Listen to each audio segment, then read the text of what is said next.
Chapitre 13.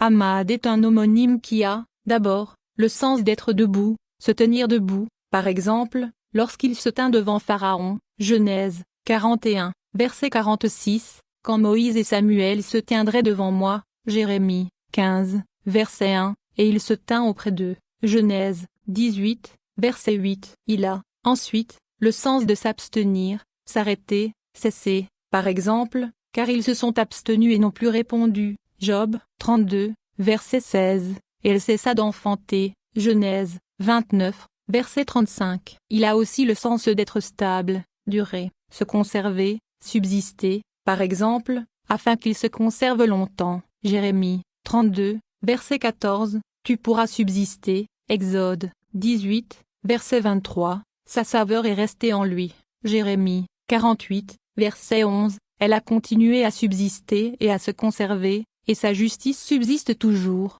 Psaume 111, verset 3, elle est stable et permanente. Toutes les fois que le verbe est appliqué à Dieu, c'est dans ce dernier sens, par exemple, et ses pieds se tiendront, en ce jour, sur la montagne des Oliviers, Zacharie 14, verset 4, ces causes, je veux dire les événements, causés par lui subsisteront, se confirmeront. Ceci sera encore expliqué quand nous parlerons de l'homonymie du mot « pied ». C'est dans ce sens aussi qu'il faut prendre les paroles de Dieu adressées à Moïse. « Et toi, tiens-toi ici, auprès de moi » Deutéronome 5, verset 28, et « ces paroles de Moïse, je me tenais entre l'Éternel et vous » Deutéronome 5, verset 5. Chapitre 14.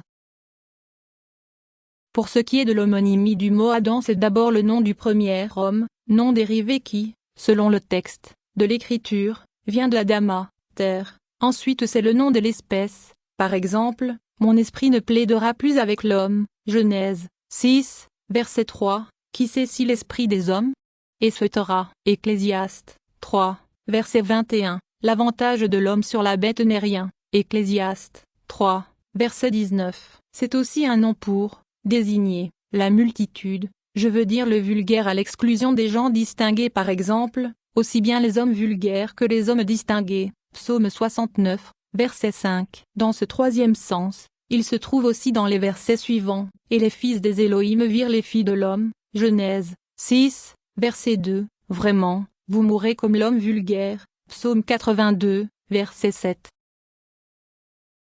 Chapitre 15. Nassab ou Yassab. Quoique ces deux racines soient différentes, elles ont, comme tu sais, le même sens dans toutes leurs formes de conjugaison. C'est un homonyme qui tantôt a le sens de se tenir debout, se dresser, par exemple, et sa sœur se tenait debout de loin, Exode 2, verset 4, les rois de la terre se redressent, Psaume 2, verset 2, sortir, se plaçant debout, Nombre 16, verset 27, tantôt celui d'être stable, permanent, par exemple ta parole est debout dans le ciel, Psaume 119, verset 89, c'est-à-dire stable et permanente. Toutes les fois que ce mot est employé par rapport au Créateur, il a ce dernier sens, par exemple, et voici l'Éternel se tenant au-dessus, Genèse 28, verset 13, étant stable et permanent au-dessus d'elle, c'est-à-dire au-dessus de l'échelle dont une extrémité est dans le ciel et l'autre sur la terre, et où s'élancent et montent tous ceux qui montent, afin de percevoir celui qui est dessus nécessairement car il est stable et permanent sur la tête de l'échelle. Il est clair du reste que,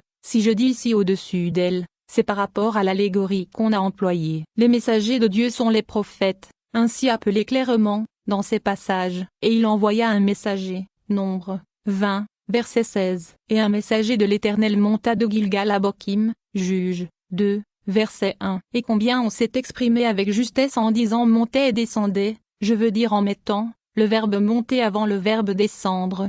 Car, le prophète, après être monté et avoir atteint certain degré de l'échelle, descend ensuite avec ce qu'il a appris pour guider les habitants de la terre et les instruire, ce qui est désigné par le verbe descendre, comme nous l'avons expliqué. Je reviens à notre sujet, savoir que, dans le passage en question, signifie stable, perpétuel, permanent, et non pas être debout comme un corps. Dans le même sens aussi, il faut expliquer ce passage, et tu te tiendras debout sur le rocher, Exode 33, verset 21, car tu as déjà compris que Nassab et Ahmad ont à ce sujet le même sens, et en effet Dieu a dit, voici, je vais me tenir là devant toi sur le rocher, à Horeb, Exode 17, verset 6. Chapitre 16. Kour est un homonyme qui signifie d'abord rocher, par exemple, tu frapperas le rocher Exode 17, verset 6. Ensuite, en général, pierre dure, comme le caillou, par exemple, des couteaux de pierre, Josué 5, verset 2. Enfin c'est le nom de la mine dans laquelle on taille le minerai, par exemple, regardez vers le roc d'où vous avez été taillé, Isaïe 51, verset 1. Dans le dernier sens ce nom a été employé au figuré pour désigner la souche et le principe de toute chose, c'est pourquoi, le prophète, après avoir dit, regardez vers le roc d'où vous avez été taillé, ajoute, regardez vers Abraham, votre père, et ce Torah, Isaïe 51, verset 2, comme s'il s'expliquait en disant le roc d'où vous avez été taillé est Abraham, votre père, vous devez donc marcher sur ses traces, embrasser sa religion et adopter ses mœurs, car il faut que la nature de la mine se retrouve dans ce qui en a été extrait. C'est par rapport à ce dernier sens que Dieu a été appelé roc, car il est le principe et la cause efficiente de tout ce qui est hors de lui. Il a été dit, par exemple, le roc. Son œuvre est parfaite, Deutéronome 32, verset 4, tu oublies le roc qui t'a enfanté, Deutéronome 32, verset 18, le roc les a vendus, Deutéronome 32, verset 30, et il n'y a pas de roc comme notre Dieu, 1 Samuel 2, verset 2, le rocher éternel, Isaïe 26, verset 4. De même les mots, et tu te tiendras debout sur le rocher, Exode 33, verset 21, signifient, appuie-toi et insiste sur cette considération, que Dieu est le principe de toute chose, car c'est là l'entrée par laquelle tu arriveras jusqu'à lui, comme nous l'avons expliqué au sujet des mots. Voici un endroit auprès de moi. Chapitre 17. Il ne faut pas croire que ce soit de la science métaphysique seule qu'on ait été avare envers le vulgaire, car il en a été de même de la plus grande partie de la science physique et nous avons déjà cité à différentes reprises ces paroles ni, on interprétera, le Masé Bereshit devant deux personnes. Cela se faisait, non seulement chez les théologiens, mais aussi chez les philosophes, et les savants païens de l'Antiquité s'exprimaient sur les principes des choses d'une matière obscure et énigmatique. C'est ainsi que Platon et d'autres avant lui appelaient la matière la femelle, et la forme le mâle. Tu sais que les principes des êtres qui naissent et périssent sont au nombre de trois la matière, la forme et la privation particulière qui est toujours jointe à la matière car, si cette dernière n'était pas accompagnée de la privation, il ne lui surviendrait pas de forme, et de cette manière la privation fait partie des principes. Lorsque la forme arrive cette privation, particulière, je veux dire la privation de cette forme survenue, cesse, et il se joint, à la matière, une autre privation, et ainsi de suite, comme cela est expliqué dans la physique. Si donc ceux-là, qui n'avaient rien à perdre en s'expliquant clairement, se sont servis, dans l'enseignement, de noms pris au figuré et ont employé des images, à plus forte raison faut-il que nous autres, hommes de la religion, nous évitions de dire clairement des choses dont l'intelligence est difficile pour le vulgaire, ou, à l'égard desquelles, il se figure la vérité dans le sens contraire à celui que nous avons en vue. Il faut aussi te pénétrer de cela. Chapitre 18.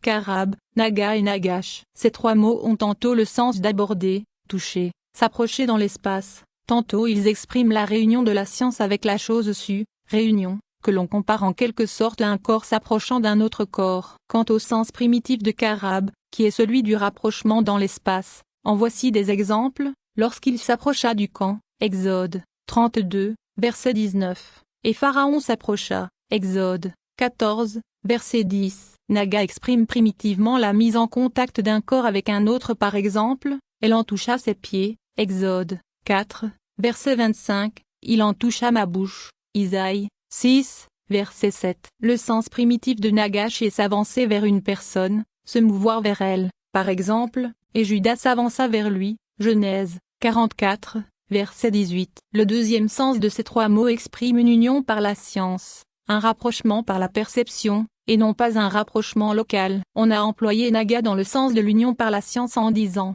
car son jugement a touché jusqu'au ciel, Jérémie 51, verset 9. On a dit, en employant Karab, et la cause qui sera trop difficile pour vous, vous la présenterez moi, Deutéronome 1, verset 17, c'est-à-dire vous me la ferez savoir. On a donc employé ce verbe, dans le sens de faire savoir ce qui doit être su. On a dit, en employant Nagash. Et Abraham s'avança et dit, Genèse 18, verset 23, car celui-ci était alors dans un état de vision et d'assoupissement prophétique, comme on l'expliquera. Ailleurs il est dit, puisque ce peuple, en m'abordant ou a honoré de sa bouche et de ses lèvres, Isaïe 6, 15. Toutes les fois qu'on rencontre dans les livres prophétiques l'expression de Karab ou de Nagash, s'appliquant à un rapport entre Dieu et une créature quelconque, c'est toujours dans ce dernier sens, car Dieu n'est pas un corps, ainsi qu'on te le démontrera dans ce traité, et par conséquent lui, le Très-Haut, n'aborde rien, ni ne s'approche de rien,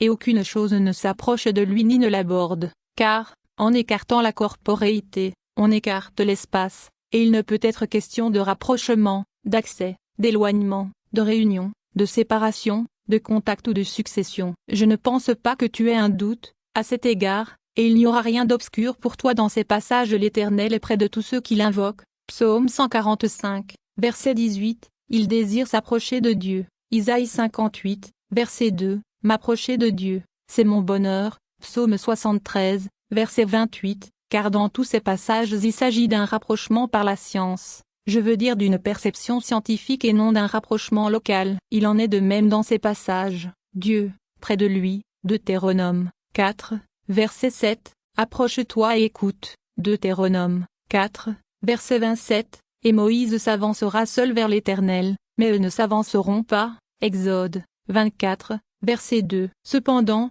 si tu veux entendre par le mot ovale, s'avancera, appliqué à Moïse, qu'il pouvait s'approcher de cet endroit de la montagne où descendait la lumière, je veux dire la gloire de l'Éternel tuant est libre seulement. Il faut en tenir à ce principe que, n'importe que l'individu soit dans le centre de la terre ou au sommet de la 9e sphère W, si cela était possible, il n'est pas ici plus éloigné de Dieu, et là il n'en est pas plus rapproché, mais on est près de Dieu en le percevant, et celui qui l'ignore est loin de lui. Il y a à cet égard dans le rapprochement et dans l'éloignement une grande variété de gradations.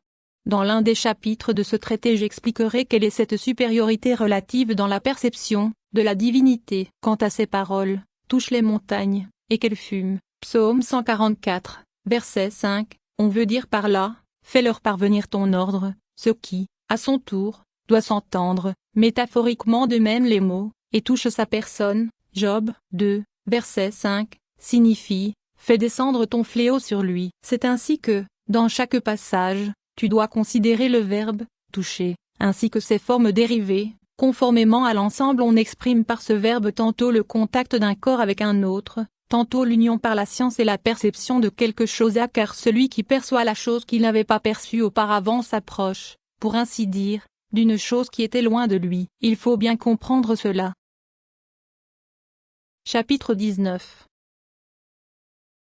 Malé, c'est un mot homonyme que les gens de la langue hébraïque emploient, en parlant d'un corps entrant dans un autre corps, de manière à le remplir. Par exemple, et elle remplit sa cruche. Genèse 24, verset 16, un plein homé. Exode 16, versets 32 et 33. Et cela est fréquent. On l'emploie aussi dans le sens de fin et d'accomplissement d'un temps déterminé, par exemple et quand ces jours furent accomplis. Genèse 25, verset 24. Et lorsque ces 40 jours furent accomplis. Genèse 50, verset 5. On l'emploie ensuite pour désigner la perfection et le plus haut degré dans le mérite. Par exemple, et remplit la bénédiction de l'Éternel. Deutéronome 33, verset 23. Il les a remplis de sagesse de cœur. Exode 35, verset 35. Et il était rempli sagesse, d'intelligence et d'I-roi. 7, verset 14. C'est dans ce sens qu'il a été dit toute la terre est remplie de sa gloire. Isaïe 6, verset 3. Ce qui signifie, toute la terre témoigne de sa perfection, c'est-à-dire elle le montre, partout. Il en est de même des mots, et la gloire de l'Éternel remplie demeure. Exode 40, verset 54. Toutes les fois que tu trouves le verbe remplir, attribué à Dieu, c'est dans ce même sens, et on ne veut point dire qu'il y ait là un corps remplissant un espace. Cependant, si tu veux admettre que gloire de l'Éternel signifie la lumière créée, qui partout est appelée gloire, et que c'est elle qui remplissait la demeure, il n'y a pas de mal à cela. Chapitre 20. Ram est un homonyme pour désigner l'élévation du lieu, ainsi que l'élévation du rang, je veux dire la majesté, la noblesse et la puissance. On lit, Par exemple, et l'arche s'éleva dessus la terre. Genèse